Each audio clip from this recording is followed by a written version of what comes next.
Snow drifted across Fifth Avenue on Christmas Eve when Lauren Bennett received an invitation from the last man she ever expected to contact her.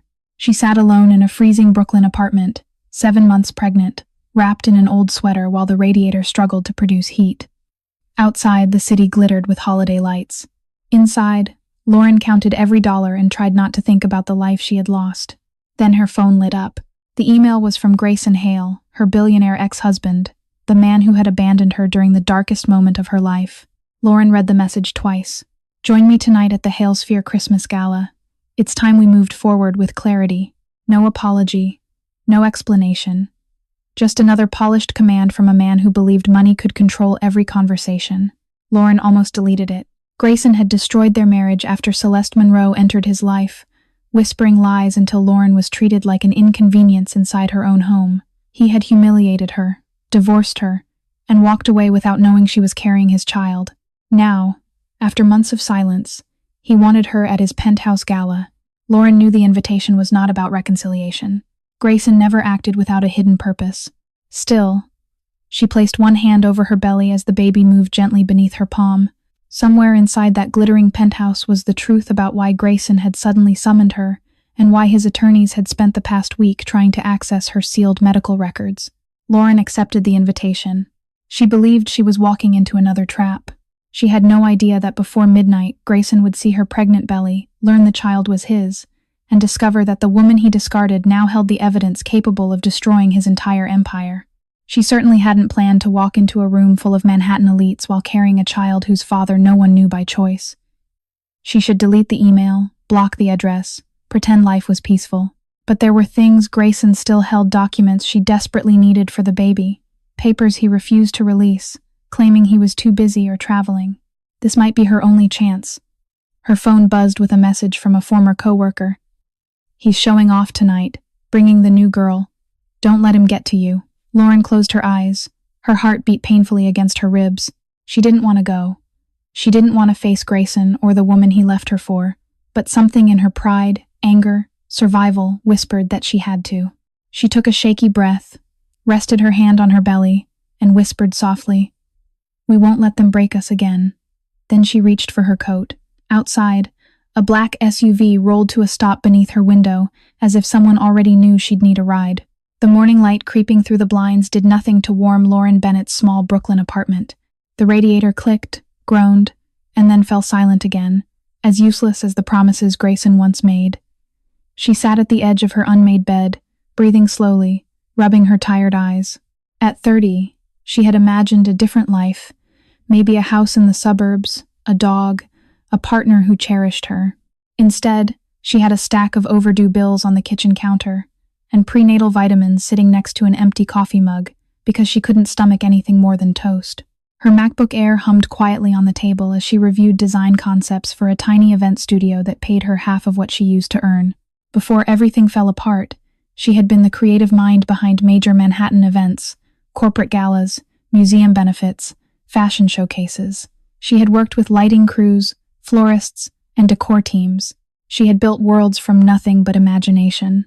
But that was before Grayson Hale stripped her confidence piece by piece, telling her clients she was too emotional or not detail-oriented enough, pushing her out of projects until she had no choice but to leave. She didn't miss him. Not anymore. She missed who she used to be before him. Every part of her life now felt smaller. The apartment was barely big enough for a sofa and a crib she bought secondhand from a woman in Queens. The baby clothes were in a laundry basket because she didn't have a dresser. Even groceries had become a careful calculation. How long she could stretch a bag of rice, how many meals she could make with a carton of eggs. And yet, despite everything, she held her belly tenderly each morning, whispering, "You're worth all of this." What she didn't tell anyone was how lonely the nights were, the fear that tightened her chest when she felt a sudden cramp, the anxiety that washed over her every time she saw an unfamiliar charge on her bank statement, wondering if a bill had bounced, the shame she felt when people assumed the baby belonged to Grayson, the very man who had abandoned her emotionally, long before the divorce papers were signed. Sometimes she thought about reaching out to friends, but most of them drifted toward Grayson's world after the split, drawn to the glitter of his penthouse, his parties, his connections. She stopped opening Instagram because photos of mutual friends smiling beside Grayson and Celeste felt like tiny knives. Still, Lauren forced herself to work, determined to stay afloat, determined to protect the child she carried. Her phone buzzed with a reminder. Ultrasound appointment tomorrow at 11 a.m. She exhaled shakily. Another cab fare she couldn't afford. Another day she'd have to smile at strangers while hiding how overwhelmed she felt. She turned back to her laptop, adjusting a floral centerpiece design for a winter engagement party. Her fingers trembled, but she kept working. She had no choice. She needed every dollar, especially since Grayson still hadn't sent the paperwork she needed. Papers that could determine her medical coverage, her leave options, even her ability to secure stable housing after the baby arrived. The knock on her door startled her. She wasn't expecting anyone. No deliveries, no neighbors, no friends. Her heart thudded once, heavy and unsure. She stood slowly, pressing a hand against her belly as she walked toward the door. When she opened it, the last person she expected was standing in the dim hallway. Adrian Wolfe, holding an envelope with her name written in his unmistakably elegant handwriting. The Halesphere penthouse glittered like a glass castle against the Manhattan skyline, its floor-to-ceiling windows catching every reflection of the Christmas lights below. Inside, the air hummed with the low thrum of classical music, the scent of pine-scented candles, and the sharp, cold aroma of expensive champagne chilling in buckets along the marble island. Grayson Hale stood before his living room mirror, adjusting the cufflinks on his white dress shirt custom engraved, a gift from a board member who expected returns. Everything about him tonight was curated.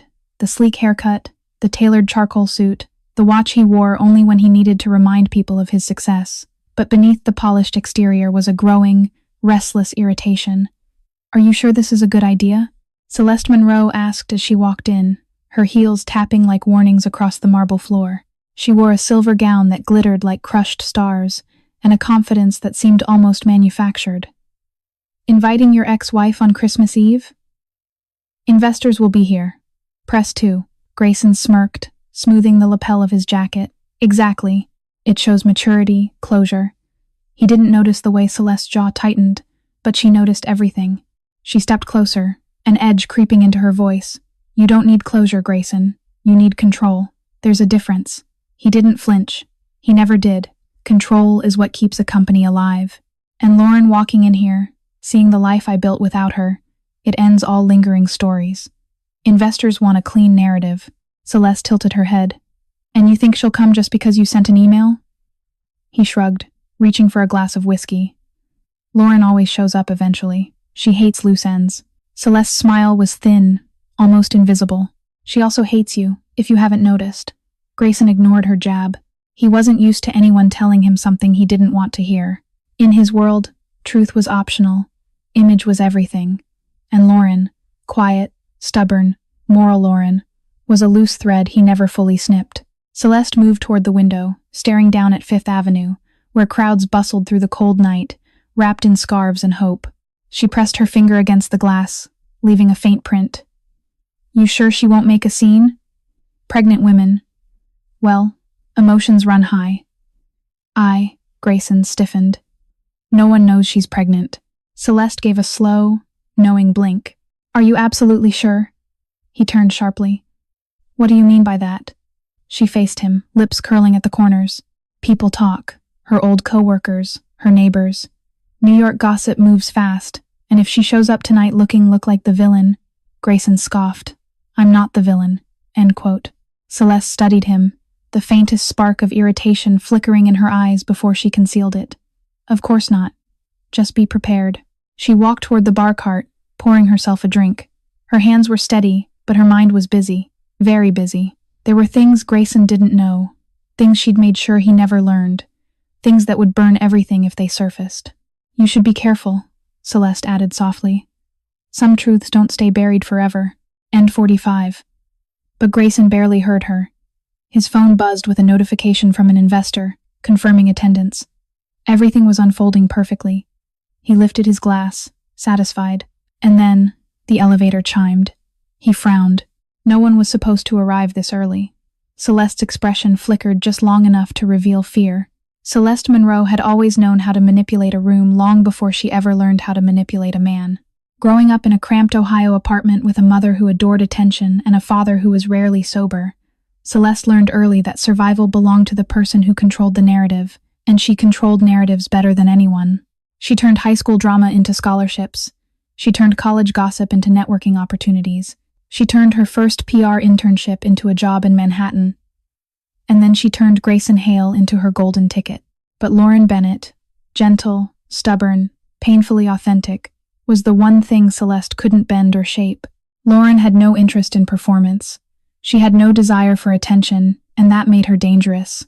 People trusted her. People liked her. People believed her. Celeste hated that.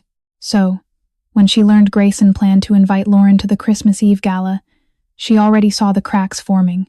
She knew Grayson wanted a show of strength, a display of closure for the investors circling Halesphere's upcoming IPO. But Celeste also knew something Grayson didn't. Lauren wasn't broken. She was rising.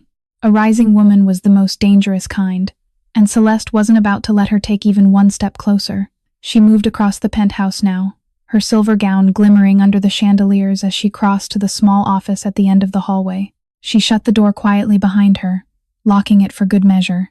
Her phone buzzed with a notification from the private group chat she managed, a curated circle of influencers, microbloggers, and gossip writers who owed her favors. She typed quickly, her nails tapping like soft gunshots. Tonight's Halesphere Gala is about to get messy. Sources confirm the ex-wife might show up visibly pregnant. Stay alert for photos. Story will go live at my signal. 3 dots pulsed in reply, then another, then a chorus. We're ready. Send the angle. Pregnant ex. That's gold. Celeste's lips curled into a slow, satisfied smile. She wrote, headline suggestion, discarded wife returns carrying his secret. The frenzy that followed lit up her phone like fireworks. Celeste didn't care if it was cruel. Cruelty was a tool inconvenient only to people too soft to wield it. She slipped her phone into her clutch and checked her reflection in the dark glass of the office window. She practiced the expression she planned to wear when Lauren arrived. Sympathetic with a hint of pity, warm enough to fool the bystanders, cold enough to cut Lauren's knees out from beneath her. Celeste rehearsed her lines out loud. Oh, Lauren, you look brave showing up like this. Perfect. Sharp enough to wound, subtle enough to deny. Satisfied, she turned to leave the office but froze when she saw the screen of Grayson's laptop glowing faintly on the desk, left open from his earlier meeting. She shouldn't look. She knew she shouldn't look, but temptation pulled at her like gravity. The document on the screen made her stomach flip. It was a confidential file from Wolf Capital. The name Adrian Wolf burned like a warning across the top. Celeste leaned closer, reading quickly, too quickly, her face draining of color.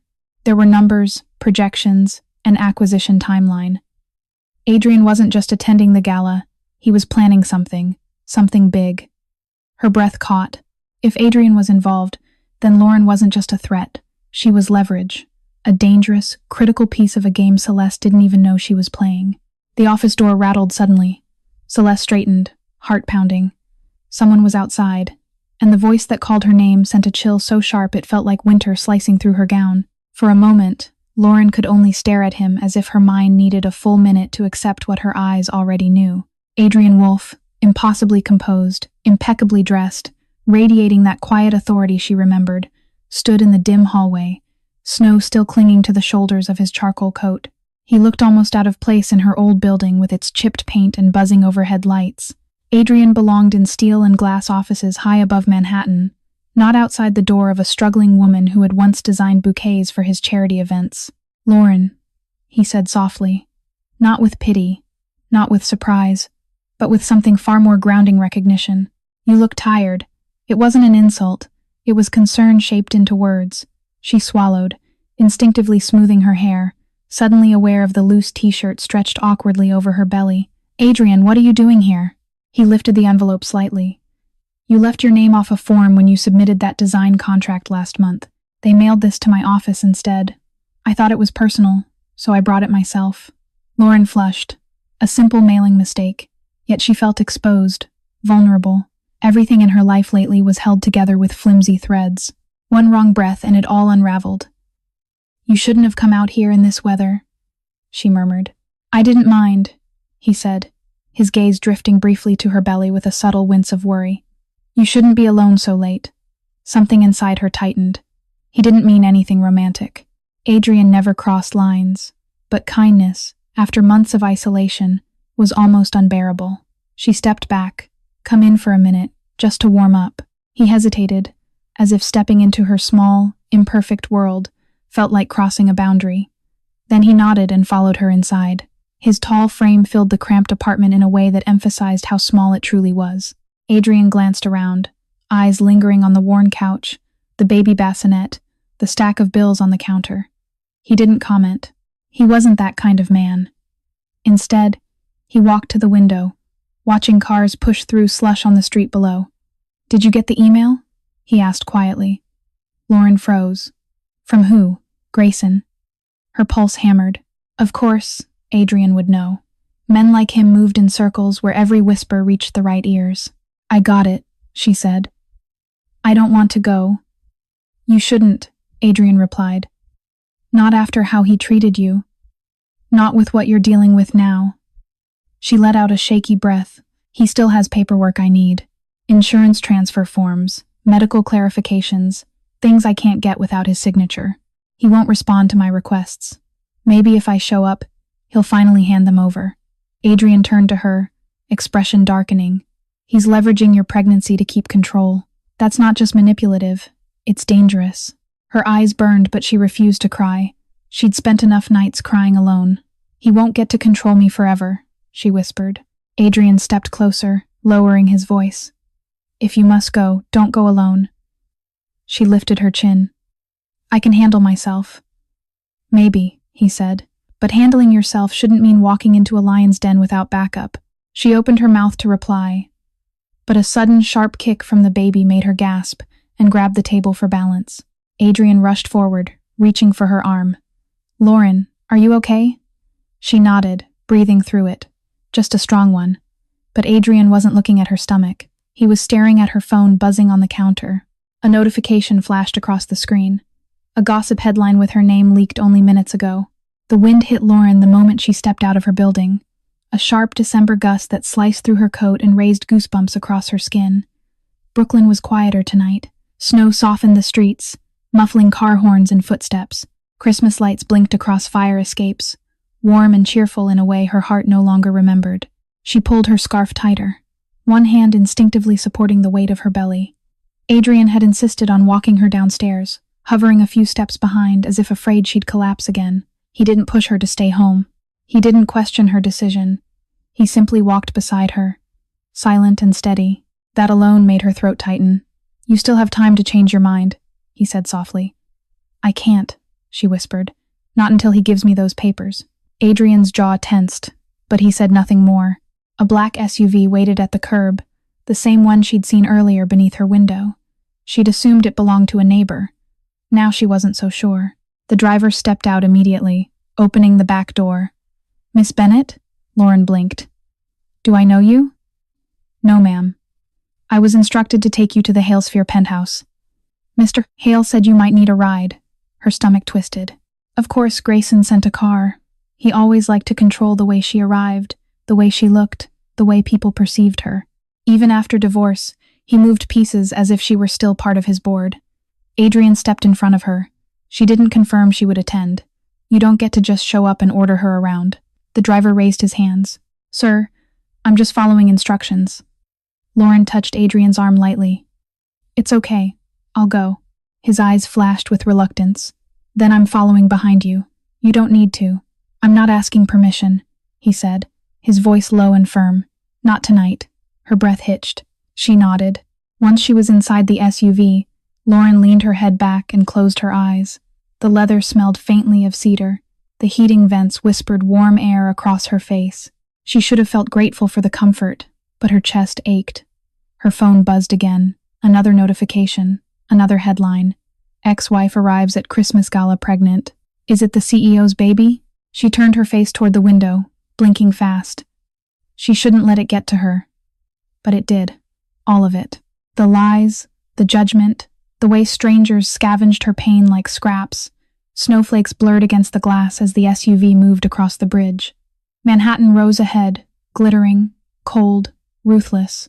The city where she had once chased dreams now felt like a battlefield she had no armor for. The car slowed when they reached Fifth Avenue, Luxury boutiques glowed with gold holiday decor. Couples spilled out of the Plaza Hotel, laughing. Everywhere she looked, people seemed whole, untouched. The SUV finally rolled to a stop in front of the Halesphere Tower, a sleek structure of mirrored steel and ambition. A red carpet had been laid out, flanked by tall white trees dusted in artificial snow. Photographers waited outside despite the weather, lenses hungry. Lauren exhaled shakily as the driver opened her door.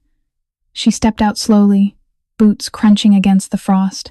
Her heart pounded, her breath fogged in the air. Her knees felt weak. Inside that building was the man who tore her life apart. Inside that building were people who already believed the worst about her. She straightened her coat and lifted her chin. She would walk. She would endure. She would not let them see her break.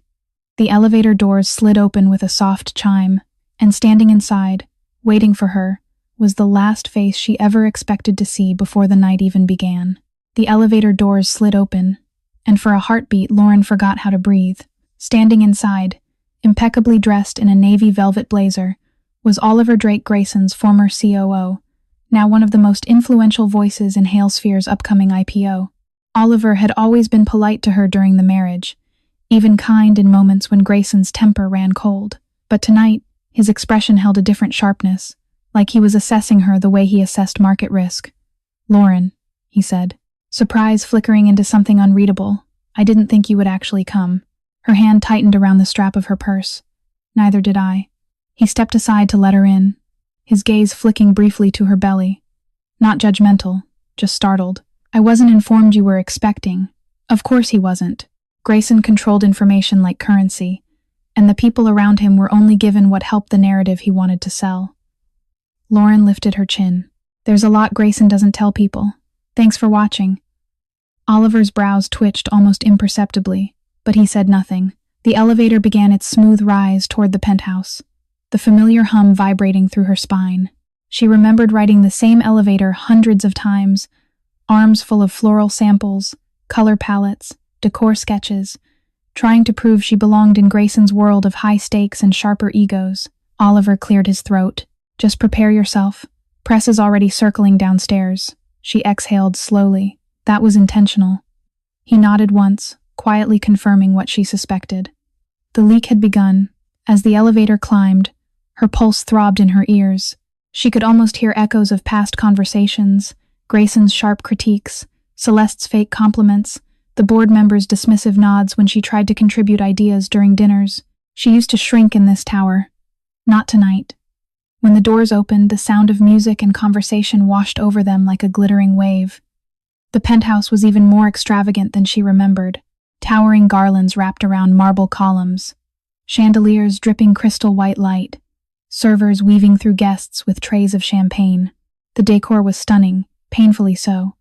She could almost recognize hints of her own old style, stolen and repackaged under Celeste's name. Eyes snapped toward her the moment she stepped out.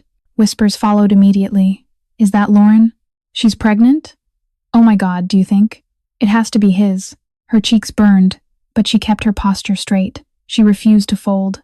Celeste spotted her first. Across the room, in a shimmering red gown that clung to every curve, Celeste's smile faltered before she forced it back into place. She whispered something into Grayson's ear and he turned and froze.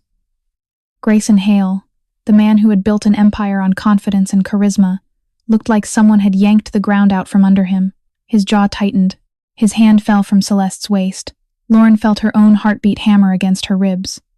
Grayson approached slowly, controlled, as if aware every camera in the room tracked him. His smile was tight, brittle. "Lauren," he said softly, almost warmly, the way a man speaks when the world is watching. "I'm surprised you came. As a twitten." She met his gaze, steady. "You invited me." A few guests murmured, pretending not to stare. A photographer angled closer for a better shot. Grayson's eyes flicked downward to her belly, then back up, the muscles in his jaw flexing. "I see there's news." Before she could react, Celeste glided over, her voice honeyed and poisonous. "Lauren, sweetheart, you look brave, really brave, coming here like this." Lauren's stomach knotted, but before she could answer, a sudden commotion rose near the entrance. Guests gasped and turned. Phones lifted. Someone whispered, "Is that him?" Lauren followed their stares. and when she saw who walked in, every drop of warmth drained from her body. It was the last person she ever expected to show up at Grayson Hale's gala, and the only one who could shatter the night completely. For a moment, the entire penthouse seemed to stop breathing. The music softened into background haze, champagne flutes froze midair, and every conversation dimmed as the energy in the room shifted sharp, electric, hungry. People weren't subtle. They turned openly toward Lauren, whispering behind manicured hands and glittering jewelry. The questions fluttered through the crowd like sparks. Is she pregnant with Grayson's kid? Why else would she come tonight? Did he invite her for this? Lauren felt the heat rise to her cheeks. She wanted to step back, disappear into the wall, become invisible, but there was nowhere to hide. Cameras angled toward her, capturing her exhaustion, her swollen belly, her vulnerability. The scent of luxury perfume and pine garlands made her dizzy. Grayson stepped closer. His expression cracked between shock, fear, and something darker, panic. His carefully cultivated confidence faltered, revealing the insecure man underneath. His voice, though soft, carried the edge of command, and he always used when he wanted to control a narrative. "Lauren," he murmured through clenched teeth, "we need to talk. Now." She lifted her chin. "I don't owe you anything." His eyes flashed. "You owe me an explanation." "For my pregnancy?" she asked, her tone icy. Celeste stiffened, her manicured fingers curling around her crystal clutch. She tried to move closer, but Grayson lifted a hand, stopping her without even looking. The dismissal cut her like glass. Her smile twitched, forced and brittle. Lauren's voice trembled, but she didn't look away. "You don't get to demand explanations from me anymore." Grayson leaned forward slightly, lowering his voice so guests couldn't hear. But everyone still watched. "People think that child is mine," he hissed. "Do you have any idea what this timing does to my investors, my board, my credibility?" Ah, there it was. Not concern, not guilt. Reputation. Always reputation. Lauren's chest tightened. "My pregnancy has nothing to do with you." A murmur rolled through the room. Shock, disbelief, excitement. Celeste's face paled. This wasn't the script she'd prepared for. She wanted Lauren desperate, humiliated, not firm and unflinching. Oliver Drake stepped closer, watching Grayson carefully. "We have shareholders here," he warned. "Whatever this is, manage it." But Grayson ignored him. He grabbed Lauren's elbow, not hard, but firm enough to assert ownership he no longer had. "You should have told me," he growled, before walking in here looking like she yanked her arm back. "Like what, Grayson? Like a woman you threw out when you thought she wasn't useful anymore." Gasps rippled again. A wine glass somewhere clinked in the hush. Celeste lunged forward, plastering on a faux concerned expression. "Lauren, sweetheart, no one's judging you. It's just such a bold choice. Showing up pregnant at your ex-husband's gala, people might misinterpret." Lauren turned slowly. "Like you misinterpreted your place in my marriage?" A hush fell so fast the chandeliers seemed to hum. For the first time that night, Celeste's mask cracked, her eyes sharpened, venomous. "Don't play innocent," she whispered. "You always made things so difficult for him. Poor Grayson had to rebuild everything you destroyed." Lauren felt the sting, but she didn't break. "Funny," she said quietly. "I don't remember cheating, or lying, or hacking someone's email." Celeste froze, too visibly. Grayson's head whipped toward her. "Hacking what?" Lauren didn't move. She didn't blink, but Celeste's face said everything. Before Grayson could speak, the elevator chimed again. Everyone turned, and the person stepping out made Celeste's glass slip from her hand and shatter across the marble floor, because he carried something that could destroy her entire lie. The man who stepped out of the elevator was dressed in a black tailored coat dusted with snowflakes. His hair wind-tousled as if he'd crossed the city in a hurry. Lauren recognized him instantly. Mason Clark, one of New York's most relentless gossip bloggers. A man who never turned down a scandal, especially one involving the wealthy. He wasn't supposed to be here. Not at an invite-only corporate Christmas gala, not among CEOs, investors, and power couples who valued privacy more than morality. But he was here now, and he carried a camera. Celeste stiffened, her lips parting in silent horror. She had expected coverage, yes, but not him. Mason was unpredictable, too eager, too destructive. Even she couldn't control what he would do once unleashed.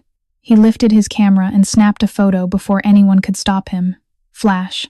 Flash. Flash. Each burst of light hit Lauren like blows. Lauren Bennett, Mason called across the penthouse, his voice slicing through the murmurs. Care to comment on the rumors about your pregnancy? The internet is already buzzing. Lauren froze. She felt eyes tightening around her like a noose. Her heart pounded. Her palms grew damp. She wanted to run. Instead, she stood very still. Celeste was suddenly by Mason's side, moving with that faux grace she wore like perfume. Mason, it's so good to see you, she crooned, loud enough for onlookers. I didn't realize you got my message so quickly. Ah, so she had called him. Of course she had. Lauren's chest ached. Celeste continued, voice sugar-coated but sharp as glass. This poor woman showed up with no warning. It's tragic, really. She's clearly overwhelmed. And as you can see, she gestured subtly toward Lauren's belly. She's going through a lot. Lauren tightened her hold on her purse, her breath catching. Celeste wanted her emotional, unhinged, crying, anything to feed the story. Mason angled forward. Lauren, mind sharing who the father is? Is it Grayson or someone else? Some people online are calling it a secrecy stunt. Gasps rippled. Lauren swallowed, throat burning. I don't owe anyone an explanation. But Mason only grinned wider. Celebrities don't get that luxury. And you're trending. Enough. Grayson snapped, stepping between Mason and Lauren. For a brief moment, she saw fear in his eyes. Not for her, but for himself. For his brand, his reputation, his empire. But Celeste wasn't done. She tilted her head, speaking softly but loud enough for Mason's microphone to catch. You know, Lauren's always been dramatic. She loves attention, loves making Grayson look bad. Lauren inhaled sharply, rage stinging. You don't know anything about my life. Oh, sweetheart, Celeste replied, smiling cruelly. I know enough. Ask Very. That was all Mason needed. He turned to Lauren again, camera raised. How does it feel coming here pregnant, alone, and still causing chaos in your ex-husband's career? The words knifed into her. Alone, pregnant, chaos. Her vision blurred. She felt heat rising behind her eyes, her breath becoming thin, too thin. She couldn't break here. Not in front of them, not in front of Celeste. But Mason took another photo, too close, too bright, and Lauren stumbled back, hand pressing instinctively to her belly. She felt lightheaded. The room seemed to tilt. Adrian moved through the crowd, his voice firm, back away from her. But Mason didn't. The camera kept flashing. Lauren's knees buckled. Gasps erupted. Someone shouted for space. And just before Lauren hit the marble floor, a pair of strong arms caught her, pulling her out of the camera's reach as the entire penthouse erupted into chaos. The room spun in slow, nauseating circles as Lauren felt the marble floor drop away beneath her. She heard gasps, muffled voices, the frantic shuffle of heels on polished stone. But the world only stabilized when she felt arms steady, warm, familiar wrap around her, lifting her from collapse. Adrian. His voice was low, but urgent. Lauren, breathe. I've got you.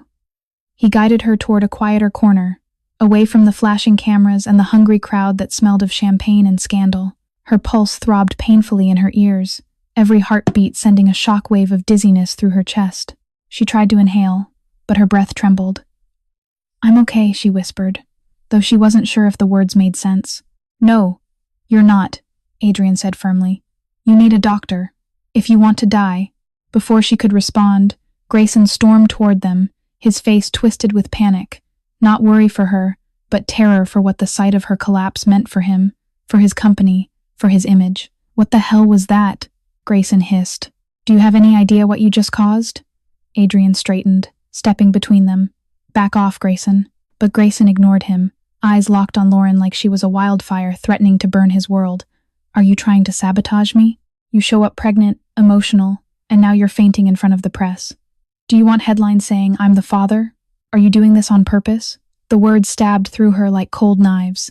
Lauren stared at him, disbelief splintering into something deeper, hurt, old, and familiar. She tried to speak, but her breath shuddered. You think I planned this? She whispered. Grayson scoffed.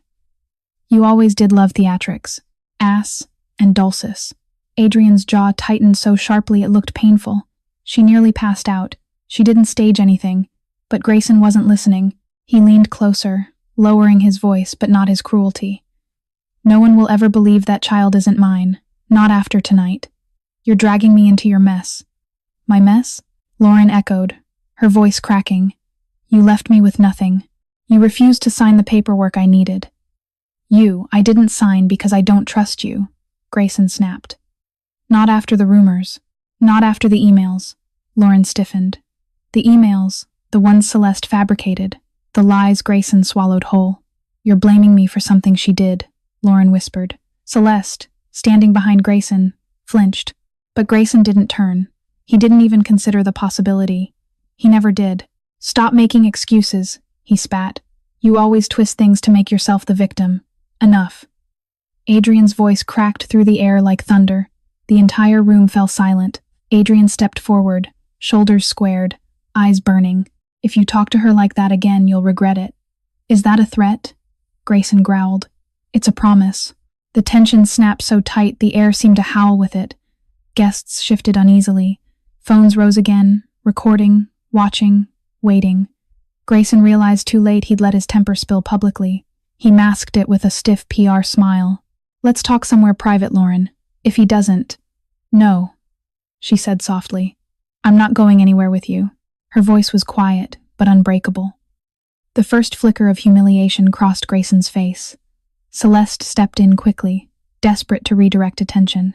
Lauren, honey, stress isn't good for the baby. Maybe you need to, don't, Lauren whispered. Don't pretend you care. Celeste's expression faltered. Before anyone could speak again, the penthouse doors slammed open.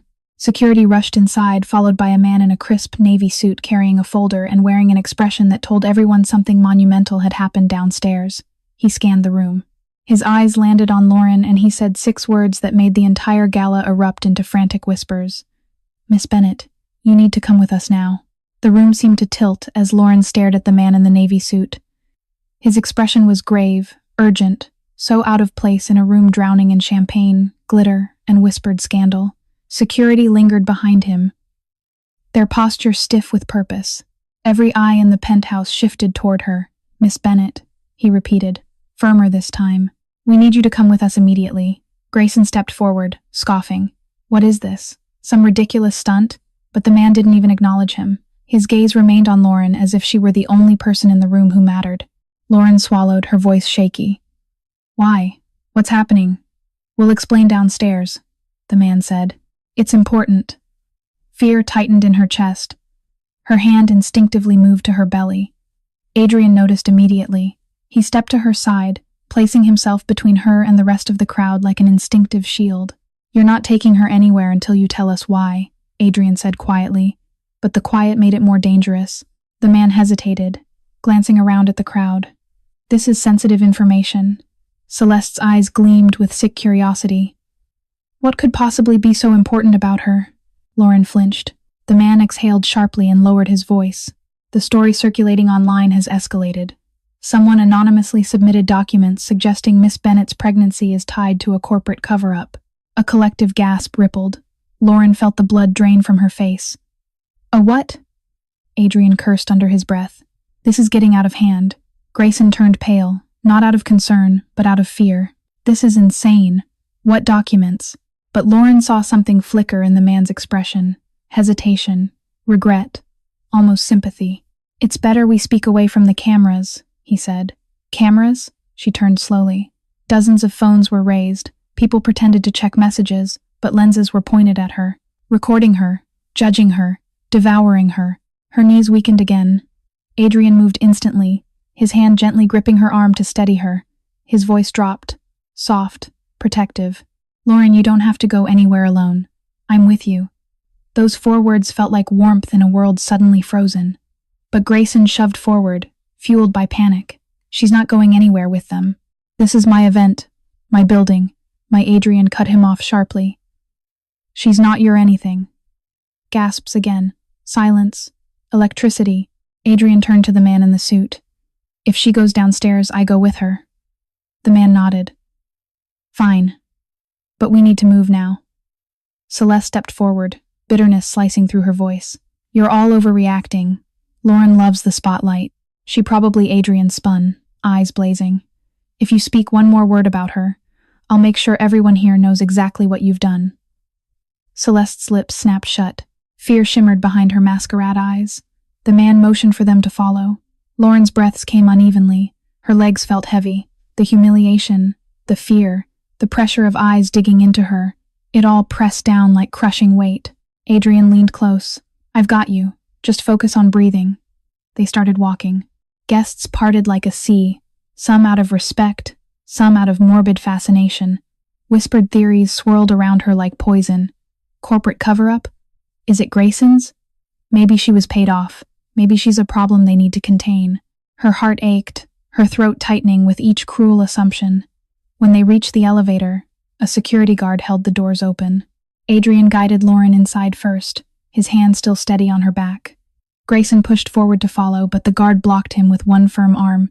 "Sir, only Miss Bennett and Mr. Wolfe." Grayson's eyes widened in outrage. "You can't shut me out of this." But the guard didn't move. Adrian reached out and pressed the elevator button. The last thing Lauren saw before the doors slid shut was Grayson's face. Panic, desperation, fury, all tangled together. And the last thing she heard was Celeste's voice, trembling for the first time all night. "If they're taking her downstairs, they might know. They might know everything." The elevator descended with a soft mechanical hum, but inside, the silence felt suffocating. Lauren pressed her back against the cool, mirrored wall, trying to steady her breathing. Her chest rose and fell too quickly, her pulse skipping with leftover fear and humiliation. Adrian stood beside her, arms at his sides, jaw tight enough to crack stone. "Lauren," he murmured, voice low, "you're safe." She didn't feel safe. Not tonight. Not after being dragged across the gossip feeds like a headline waiting to explode. "What documents?" she whispered. "Why would anyone send something about me?" Adrian's eyes softened. "We'll figure it out together." The elevator chimed. The doors slid open into a private floor, quiet, dim, free from glittering chaos. Security stood by the walls, their expressions professional but tense. The man in the navy suit motioned for her and Adrian to follow. They entered a small conference room lit by warm overhead lights. A table sat in the center, a folder placed neatly on top. Lauren's legs wobbled as she lowered herself into a chair. Adrian stood behind her, one hand resting on the back of her seat like an anchor. The man in the suit finally spoke. "Miss Bennett, my name is Daniel Cross. I'm part of the Halesphere legal and compliance team. A situation has come up that concerns you directly." Lauren's stomach twisted. "Concerns me?" Daniel nodded. "About an hour ago, someone submitted documents to several media outlets claiming you were involved in a non-disclosure agreement with Halesphere. The claim alleges you're carrying Mr. Hale's child and that the company attempted to cover it up." Lauren's heart dropped. The room blurred. "That's not true. End of there." Daniel raised both hands. "We know. The documents are forged." Shock rippled through her. "Forged?" Adrian swore under his breath. "This is targeted. Someone wants her destroyed." Lauren's voice cracked. "But why?" Daniel hesitated. He exchanged a glance with a guard. Something about the silence made Lauren's skin prickle. He opened the folder and slid a printed screenshot toward her. The breath left her lungs. It was an email thread supposedly written by her confessing an affair with Grayson, begging for hush money, threatening to go public if he refused. Every line was a lie. "I didn't write this," Lauren whispered, hands trembling. Daniel nodded. "I know, but someone wants the world to think you did." These were sent anonymously, timed perfectly with your arrival upstairs. Lauren felt sick. Someone planned this meticulously. Adrian leaned over the table, voice sharp. "Who had access to these systems? Who benefits from leaking this tonight of all nights?" Daniel sighed. "That's the problem. These emails weren't sent from our servers. They came from a spoofed address made to look like yours." Lauren's throat tightened. "So, someone pretended to be me?" "Yes," Daniel said, "and they've been doing it for months." Ice shot down her spine. Months. A single name flashed through her mind. Unbidden but unmistakable. "Celeste," Daniel continued. "We compared the formatting, metadata, writing style. These messages were manufactured by someone who knows Halesphere's internal processes well enough to mimic how scandals unfold in this industry. This wasn't random."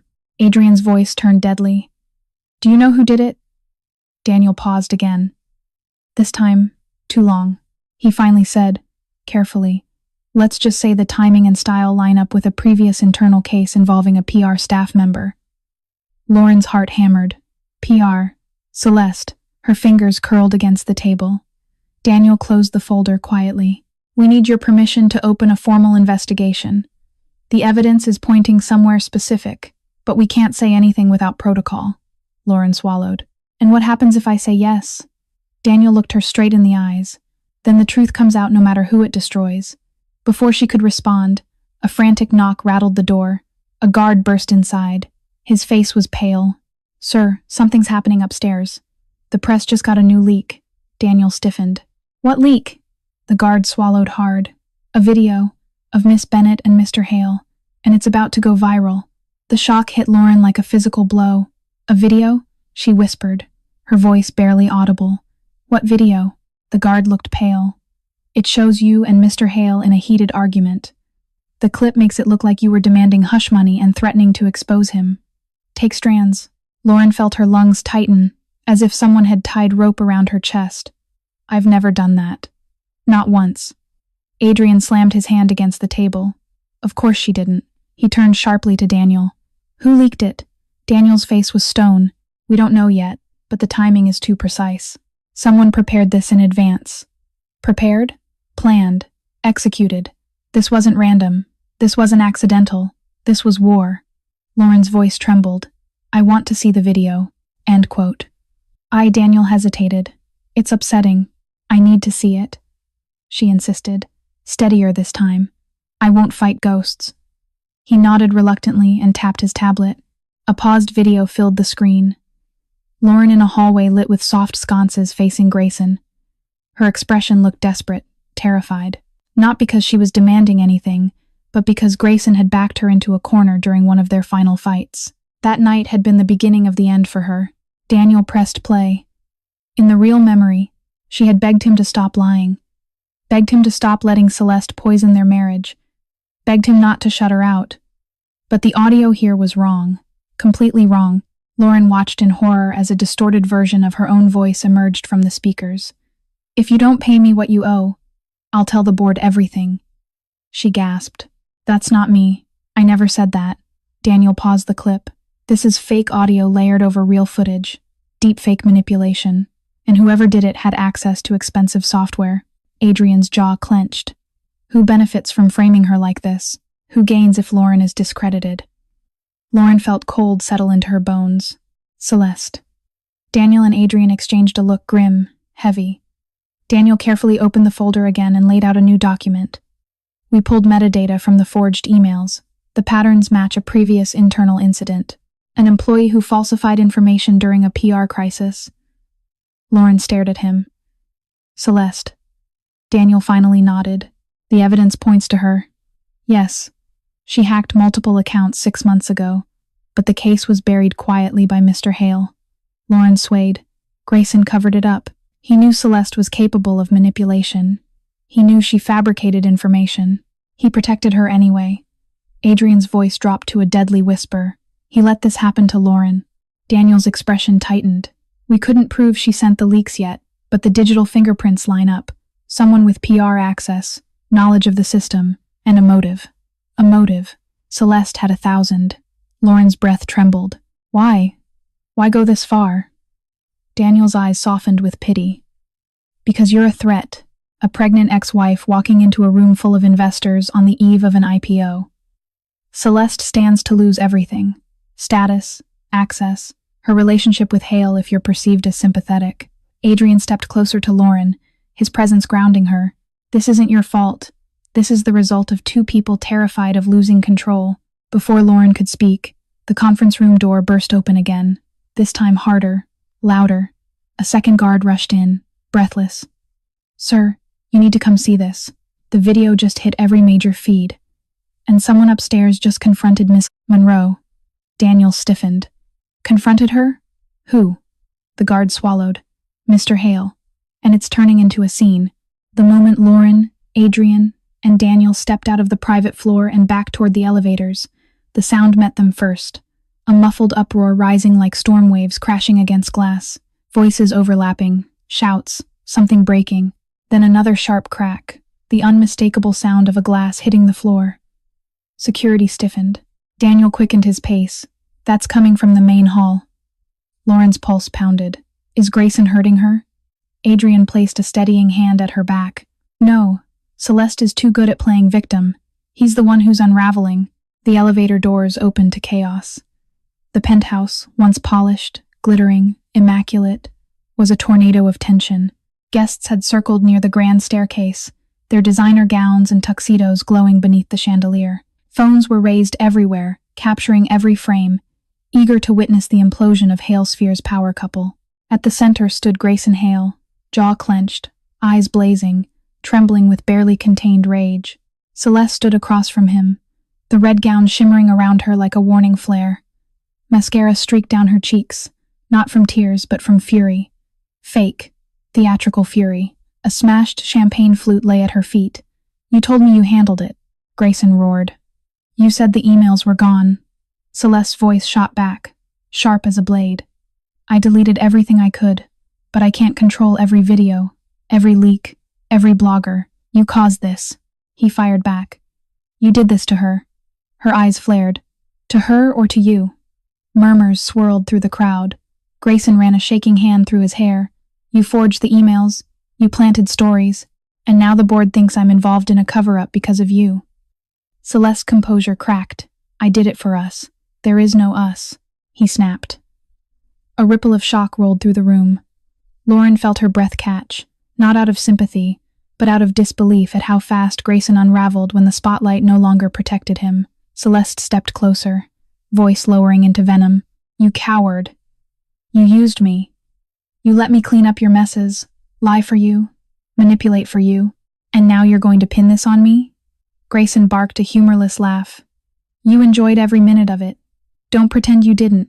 Celeste lunged, grabbing his lapel. You promised me a future, and you destroyed it with your stupidity, he shouted. Gasps erupted. Someone whispered. They're done. Someone else said. He's finished. For the first time all night, Grayson looked around, really looked, and saw the cameras. The judging eyes, the witnesses, the investors he once charmed now staring with disgust. His empire was cracking, and he knew it. Daniel stepped forward. Mr. Hale, you need to stop. This is damaging the company. Grayson ignored him. His gaze slammed into Lauren. She froze. You, he growled. You're loving this, aren't you? Watching my life fall apart? Adrian moved between them before the crowd even blinked. She hasn't done a damn thing, Adrian said, voice cold. You and Celeste built this disaster. You're just finally standing in the wreckage. Celeste let out a sharp, trembling laugh. The wreckage? You want to see wreckage, Adrian? You think you know everything? She turned suddenly toward the crowd, voice rising, desperate, unhinged, wild. I wasn't the only one lying. Grayson has secrets, 2 big ones, and when they come out, none of you will ever look at him the same. A wave of murmurs surged violently. Lauren's heart pounded. What secrets? Several guests demanded. Celeste's gaze slid to Lauren with a twisted, triumphant smile. Oh, sweetheart, she hissed. You think you're the victim? He kept far worse from you than forged emails. Grayson paled. Adrian stepped forward. Celeste, don't. But she only lifted her chin. Why should I protect him anymore? She said. When I wasn't even his biggest secret. Lauren's breath froze. Celeste smiled, slow, poisonous, merciless. Ask him who else he lied to you about, especially the night your marriage ended. The room buzzed with a sharp, fevered electricity. Celeste's accusation lingered in the air like smoke after an explosion, thick, suffocating, impossible to ignore. Guests pressed closer, hungry for the next blow. Phones lifted. Investors whispered harshly behind crystal glasses. The gala had become a battleground. Lauren's pulse hammered. What? What did he lie to me about?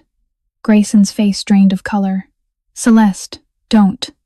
Celeste folded her arms, power returning to her posture. Why not? You never had a problem letting me take the fall for your messes. Adrian stepped between Lauren and the two of them, protective but sharp-eyed. If you know something relevant to Lauren or to the investigation, you should say it correctly with proof, not dramatics. Celeste's lips curled. You want proof? Fine. He didn't just lie to her. He destroyed evidence the night their marriage ended. Azor. Lauren's breath hitched. Evidence of what? Celeste reached into her glittering clutch and pulled out a small flash drive, sleek, silver, ominous, of the real email thread before he deleted it. Gasps rang out. Lauren staggered. There were emails you never showed me? Grayson's voice cracked. Lauren, I didn't want to hurt you. You hurt me anyway, she whispered. Celeste held up the flash drive like it was a dagger. This contains the messages he saw that night, the ones he used to justify walking out, the ones he thought were from you. Her gaze sharpened, but they weren't. I made them. The entire room erupted. Shouts, disbelief, shaken fury. Lauren felt her knees weaken again. You hacked me? You pretended to be me all that time? Celeste shrugged. You were in the way. Adrian's voice cut through the chaos. Enough. He moved forward with a steadiness that commanded silence. Even the music faded into background irrelevance. Adrian held out his hand. Give me the drive. Celeste tightened her grip, not without something in return.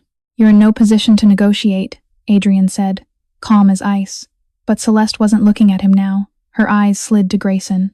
Unless Grayson wants to tell her himself, she said sweetly, venom dripping between each syllable. Tell her what you destroyed. Tell her the truth you buried to protect your image. It's Comet. Grayson froze. Shame, real, raw shame warping his features. Lauren felt her heart throb painfully. Grayson, what did you do? He swallowed hard, unable to meet her eyes. Adrian stepped in. It doesn't matter. She'll know everything soon. Then, something no one expected happened. Oliver Drake, silent until now, stepped from the crowd with a calm, chilling authority. Actually, she'll know everything right now. All eyes snapped to him. Oliver pulled out his phone and tapped the screen. While you all were busy tearing each other apart, I forwarded our compliance logs to Mr. Wolf. Adrian blinked. You what? Oliver nodded. Because unlike him, he gestured at Grayson, you care about the truth. Adrian checked his phone. The air tightened around him as he scanned the files, metadata trails, timestamp logs, server records. His eyes darkened. Then he looked straight at Lauren. Lauren, he said softly. Celeste didn't just hack your email. She swallowed. What else did she do? Adrian turned to Celeste, cold, controlled, devastating.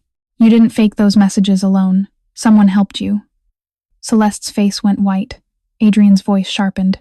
Someone who had access, who knew Lauren's schedule, who handled the internal IT handoff during the divorce. Grayson stiffened. The room seemed to lean forward.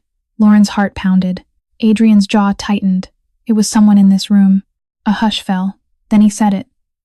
The data trail leads straight to Grayson. For a moment, no one in the penthouse moved. Adrian's words echoed in the air like a gunshot. The data trail leads straight to Grayson. Shock rippled through the crowd. Someone gasped. Someone else muttered. No way. A few investors exchanged horrified glances, their expressions calculating the fallout in real time. Grayson's face twisted, rage and fear colliding in violent confusion.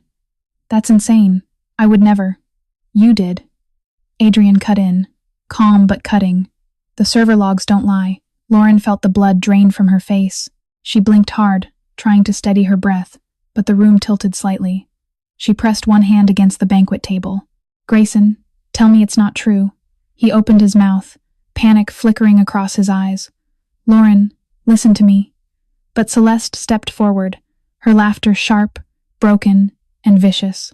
This is rich. You really thought you could pin it all on me, didn't you? Shut up, Grayson hissed. She ignored him.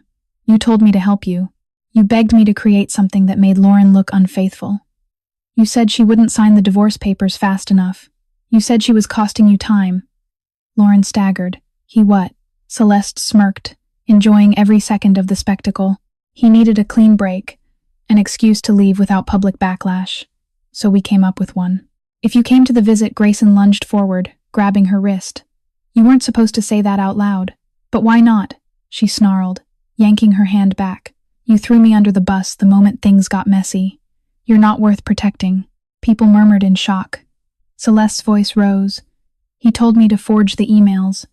I executed them, but he orchestrated the whole thing. He gave me the dates, the names, He fed me Lauren's private schedule so I could make the fake messages believable. If 1 and 2 Lauren felt the ground sway, tears blurred her vision. You used my own life against me. Grayson stepped toward her, desperate. I was wrong, okay? I panicked. The company was under pressure. And You destroyed her. Adrian snapped. No, Grayson insisted, his voice cracking. I never wanted this to go so far. Celeste laughed again, a hollow, trembling sound that made several guests recoil. You loved every bit of it. You loved watching her crumble while you strutted around with me on your arm. You said she was dead weight, slowing your rise. Lauren covered her mouth, choking on a sob she fought to contain. Adrian moved closer to her, his voice low and fierce. You're done, Grayson. But Grayson wasn't listening anymore. His chest heaved as he turned on Celeste. You were supposed to clean the trail. You were supposed to delete everything. Celeste stepped into his space, eyes burning. Why should I? You never gave me what you promised. Not the ring, not the future, not even the respect. Someone whispered, she's unhinged, but Celeste wasn't finished. You think I came tonight unprepared? She hissed. She reached into her clutch again. Another device. This time, a phone. I recorded everything, she said. Every conversation, every plan, every order you gave me. Grayson's face went white. Adrian exhaled sharply. You two really built your relationship on blackmail and treachery. Celeste smiled. Oh, sweetheart. He built the treachery. I just documented it. Daniel stepped forward, voice tight with alarm. Miss Monroe handing that over might become part of a criminal investigation. Oh, I know, she purred. And I'm ready. Gasps exploded. Lauren stared at Celeste, shocked that someone so cruel could suddenly turn her blade on the man she once worshipped. Celeste lifted the phone, her thumb hovering over the play button. This, she said, is the moment everything burns. Before she could press it, the penthouse doors burst open again and a new voice shouted, Stop! No one plays that recording until you hear the truth about the baby. The penthouse froze in a collective gasp as the doors slammed open. Guests turned like a school of fish, scattering and reforming around a shark. Conversations died mid-sentence. Glasses were lowered. Even the chandeliers seemed to vibrate with tension. A group of sharply dressed individuals strode into the room. 5 men, 3 women, all in immaculate suits, all wearing expressions carved from steel. Lauren recognized the crest on their badges. The Halesphere Board of Directors. Not the PR committee. Not the compliance team. Not casual observers. The actual board. The people who controlled Grayson's empire. The tallest among them, a gray-haired man with piercing blue eyes, stepped forward. He was Samuel Lauren, the board's chairman, known in the industry for dismantling CEOs like a surgeon dismantles diseased tissue. He surveyed the room once, then spoke with a voice that carried effortlessly. This event, he said, is over. Celeste actually stepped back. Grayson visibly paled. Samuel continued. We received a series of leaked materials tonight, videos, emails, and a set of recordings forwarded anonymously. We traced the IP to this penthouse. Every camera phone lifted. Lauren's heart hammered. It wasn't me. Samuel shook his head. We know. His gaze cut to Grayson. Mr. Hale. Step forward. Grayson swallowed hard, but he tried to maintain composure. Samuel, this is not the place. This is exactly the place, Samuel said. Half the investors who arrived for this event have already contacted us demanding answers. The board members formed a half-circle facing Grayson, an unmistakable formation, a tribunal, a corporate execution waiting to happen.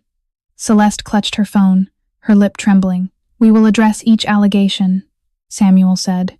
The forged emails, the manipulated audio, the leaked video, and the coordinated attack on Miss Bennett. Lauren felt her breath catch. She wasn't expecting the board to say her name aloud. She certainly wasn't expecting the sympathy in their tone. Grayson's voice cracked. Lauren is unstable. She's trying to... Enough, Samuel snapped, silencing him. We've seen enough to know who is unstable. Celeste let out a broken laugh. Oh, you're in trouble now, Grayson glared. You think you're walking away from this? You helped fabricate everything. Celeste lifted her chin. But you orchestrated it. They know that now. By have a habeas. By rebisus. Adrian stepped forward, voice cool. Would you like your ex-employees to confirm it too? Because some of them reached out to my assistant tonight. He turned to the board, including Halesfear's former cybersecurity lead. A murmur of shock moved through the crowd. Samuel glanced at Adrian. We received the same message. The evidence is substantial. Grayson staggered slightly, like the floor shifted beneath him. Samuel, please give me a chance to explain. B and Samuel's expression hardened. Explain to whom? The investors leaving? The journalists printing tonight's meltdown? Or the legal teams filing requests as we speak? Lauren's breathing faltered. This was a nightmare, yet also justice long overdue. Samuel turned to her gently. Miss Bennett, we apologize for what you've been subjected to. Halesfear takes this situation seriously. She blinked in disbelief. I don't know what to say. You don't need to say anything, Samuel replied. Then his eyes shifted to Celeste. Miss Monroe, hand us the device. Celeste stiffened. Why? Because it likely contains criminal evidence. Slowly shaking, she handed it over. Samuel then faced Grayson, who now looked like a man drowning. Effective immediately, Samuel said. You suspended pending full investigation. The room erupted. Lauren gripped Adrian's sleeve, overwhelmed. Grayson's voice broke, raw and terrified. Samuel, you're ruining me. No, Samuel said quietly. You ruined yourself. Before anyone could breathe again, another board member leaned in and whispered something urgently into Samuel's ear. Samuel's expression shifted sharply. He turned to Lauren. Miss Bennett, there's something more, something we were just informed of. Her heartbeat faltered. What? What is it? Samuel exhaled deeply, the weight of the revelation tightening his features. The video wasn't the only thing leaked. Someone also exposed the identity of your baby's father. For a long, breathless moment, Lauren couldn't move. The words, your baby's father, echoed in the room like a thunderclap, shaking the last bits of stability out from under her. People whispered with growing hunger, their curiosity tightening around her like a fist. The flash of cameras from the balcony caught the glimmer of shock still frozen on her face. Adrian stepped closer immediately, placing a protective hand against the small of her back. Gentle, steady, grounding, relieving, he murmured. You don't have to stand here and be dissected. She wanted to speak, wanted to say yes, wanted to run, but her voice was trapped somewhere behind the fear flooding her chest. Her baby twisted, the sudden tension radiating pain across her ribs. She sucked in a sharp breath. Adrian didn't wait for permission. He helped her turn away from the crowd, shielding her body with his as voices erupted behind them. Who leaked it? Is it Grayson? Does she even know? That man, wasn't he with her earlier? Gossip, sharp and venomous, followed them like snapping dogs as they pushed toward the elevator. The board members tried to rein in the chaos, but panic spread faster than control. The elevator doors opened just as another shout cut through the room. Who, Lauren, you can't leave. Is Offred. Grayson's voice broken, hoarse, echoed across the hall. She didn't turn. Adrian blocked Grayson's path with a single step, not another word to her. Grayson's face twisted. You think you can take her? You think this makes you a savior? But Adrian stepped backward into the elevator, pulling Lauren with him. I'm not saving her from anything she can't handle. I'm saving her from you. The doors slid shut before Grayson could answer. The elevator began its descent.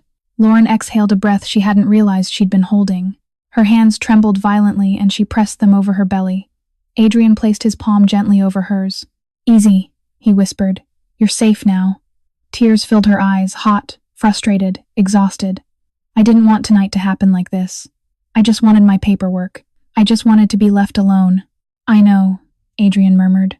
But you walked into a war you didn't start. End quote. The elevator dinged softly as the doors opened to the lobby. Outside the glass entrance, a cluster of reporters gathered like vultures, flashes bursting in rapid staccato. Security workers rushed to block the doors, but they knew it wouldn't hold for long. Adrian turned to her. I'm taking you out through the loading bay. Back exit. No cameras. She nodded weakly, leaning on him as they moved through a side hallway. Her steps were uneven. Her vision wavered at the edges. The combination of fear, humiliation, and physical strain tightened around her like a vice. Adrian paused, his hand tightening gently on her arm. Lauren, if you feel faint again, tell me. I'm okay, she whispered, but her voice cracked.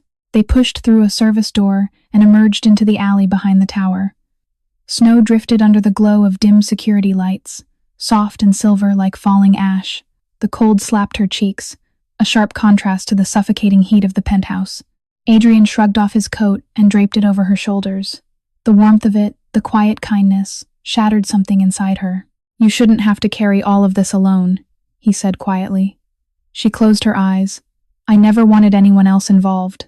Sometimes, he murmured, brushing a strand of hair from her forehead. Strong people don't get to choose when they need help. Lauren shivered this time, not from the cold. A black car pulled up at the end of the alley, sleek and silent. Adrian guided her toward it, hand firm at her back. She paused before getting in, lifting her eyes to his. Adrian, do you know who leaked the father's identity? His expression darkened, not with anger, but with a knowledge he wasn't sure he should speak yet. He opened the door for her. Get in, he said gently, because the truth is bigger than you think. She slid inside, heart pounding. Adrian followed. And just as the doors locked, a figure stepped out of the shadows, blocking their path with a single devastating sentence. Lauren, I'm the one who leaked it. The alley was cold enough to burn. Snowflakes drifted past the dim security lamp, catching in Lauren's hair as she turned slowly, breathlessly toward the silhouette stepping out of the shadows. Her pulse hammered. Adrian's hand reflexively reached for her arm, steadying her as the figure took another step forward. And then the light caught his face. Lauren's breath caught. Evan, she whispered. Evan Marshall, the paramedic, the quiet, gentle medic who had treated her the night she fainted months ago, the one who'd stayed with her through the panic attack, the one who'd followed up, checking on her well-being even when he didn't have to, the one who had comforted her on the worst night of her marriage. Evan stepped closer, snow dusting his dark curls. His eyes soft, earnest, held hers with devastating honesty. Lauren, he said quietly, we need to talk. Adrian stiffened. You're the one who leaked the paternity. Why? Evan exhaled, his breath fogging in the cold. Because they were about to ruin her. And if the world thinks Grayson is the father, she becomes collateral damage in a corporate war she never signed up for. Lauren's voice trembled. But why would you do that? Why you? His jaw tightened, not with anger, but with the weight of something long unsaid. Because I'm the father, Evan said softly. The world slipped out from under her. She grabbed the edge of the car door to steady herself. Evan. No. We only that night. He nodded slowly. The night you showed up at the hospital. You were terrified. You thought you were losing everything. We talked for hours. And when you said Grayson had walked out again, that he'd left you standing in the rain with no place to go, I couldn't let you go home alone. Memories flickered like dim lanterns. Evan giving her a dry blanket. Evan's voice calming her breathing. Evan offering his guest room. Evan listening as she cried herself empty. She had been broken that night, shattered into pieces she didn't know how to hold. You were vulnerable, Evan said. I didn't want to cross a line, but you kissed me, and you told me you needed just for one night to feel like you weren't disposable. Lauren pressed her hand to her mouth as tears welled. I never regretted it, Evan said.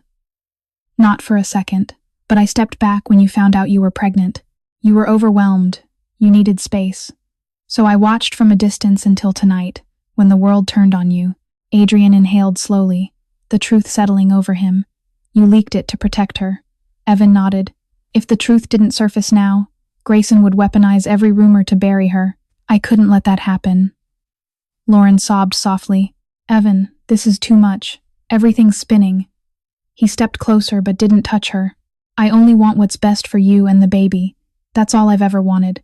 The snow thickened around them, falling faster, heavier. Lauren felt torn between gratitude, shock, fear, and a strange, aching warmth. Adrian finally spoke, voice steady. We need to get her somewhere safe. Tonight is spiraling out of control. Evan nodded. I'll come with you if she wants. Lauren looked between them. The man who stood beside her through every battle tonight, and the man who carried a piece of her future in his blood. Her lips parted to speak, but suddenly shouts erupted from the mouth of the alley. Paparazzi, reporters, flashlights, running feet. Someone had tipped them off, and they were coming straight for her. The alley exploded with flashing lights and frantic voices as reporters surged forward. Microphones rose like spears. Camera flashes burst in rapid-fire chaos. Snowflakes spiraled in the glare, turning the air into a blizzard of white and silver. Lauren, is it true? Who's the father? Did Hale cover it up? Is this a scandal or a setup? Lauren staggered backward, overwhelmed. Her hand clutched her belly as the baby kicked hard, fear reacting to fear. She felt a wave of panic rising, threatening to swallow her whole. Adrian moved instantly, stepping in front of her. "Back off," he barked, voice echoing down the alley. "She's done being hunted tonight." Evan stepped beside him, shoulders squared, forming a protective wall. Security finally spilled out from the building, forcing reporters back. A guard opened the car door urgently. "Get in, now." Adrian guided Lauren inside. Evan slid in after her. The car peeled away from the curb, leaving the chaos shrinking behind them. For the first time all night, silence. Lauren pressed a trembling hand to her stomach. Adrian touched her wrist gently. Evan watched her, eyes full of worry. "You don't have to choose anything right now," Adrian murmured. "Not me, not him, not this situation. You only need to breathe." Lauren closed her eyes as tears fell quiet, relieved, exhausted. The car carried them to Evan's building, a quiet brownstone on a peaceful Brooklyn street dusted with snow. Inside, warmth wrapped around her instantly. Evan guided her to sit on the couch, while Adrian made tea in the small kitchen without being asked, silent understanding between two men who both cared for her differently. When she finally spoke, her voice cracked. Tonight, everything broke. Adrian knelt beside her. "Sometimes things break because the truth is too big to stay hidden." End quote. Evan sat across from her. "And sometimes they break so something better can be rebuilt." Lauren looked at them, two men who had stood by her when the world tried to crush her, and something inside her finally loosened. "I don't want revenge," she whispered. "I just want peace." "You'll have it," Adrian said. "Look." He turned his phone toward her. A breaking news update filled the screen. Grayson Hale removed as CEO. Federal investigation underway. Celeste Monroe detained for evidence tampering. Lauren felt her breath shudder out relief. Justice. Closure. Everything they stole from her, her reputation, her dignity, her voice, finally returned. "She'll face charges," Adrian said softly. "He will too." "And you?" Evan asked gently. Lauren wiped a tear. "I'm free." The three of them sat quietly as snow drifted past the window. Finally, Evan leaned forward. "Lauren, I won't pressure you. I'm here for our child. As much or as little as you want." Adrian nodded. "And I'm here too. Not because of obligation, because I care." Lauren looked down at her belly. The baby moved, as if reminding her what mattered most. "I choose," she whispered, eyes softening. "A fresh start.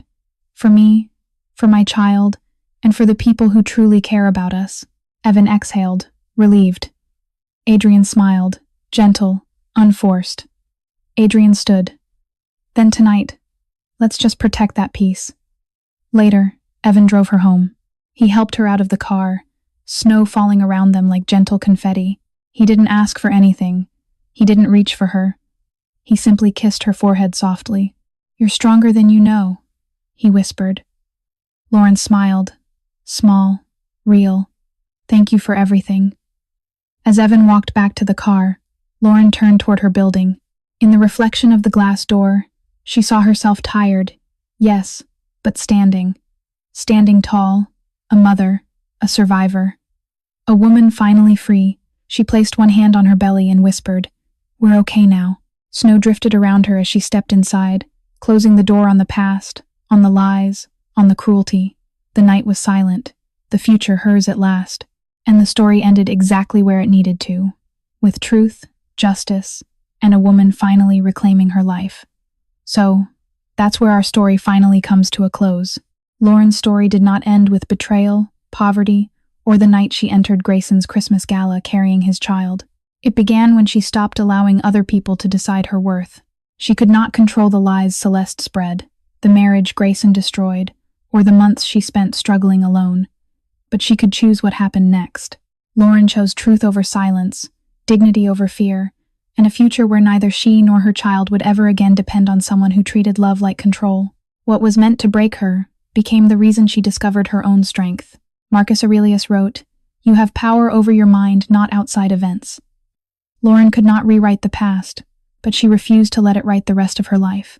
She walked away from the gala no longer ashamed, uncertain, or waiting to be chosen. Her child was protected. The truth had been exposed, and the door to a peaceful new life stood open before her. For the first time, Lauren was not merely surviving. She was living freely, courageously, and entirely on her own terms.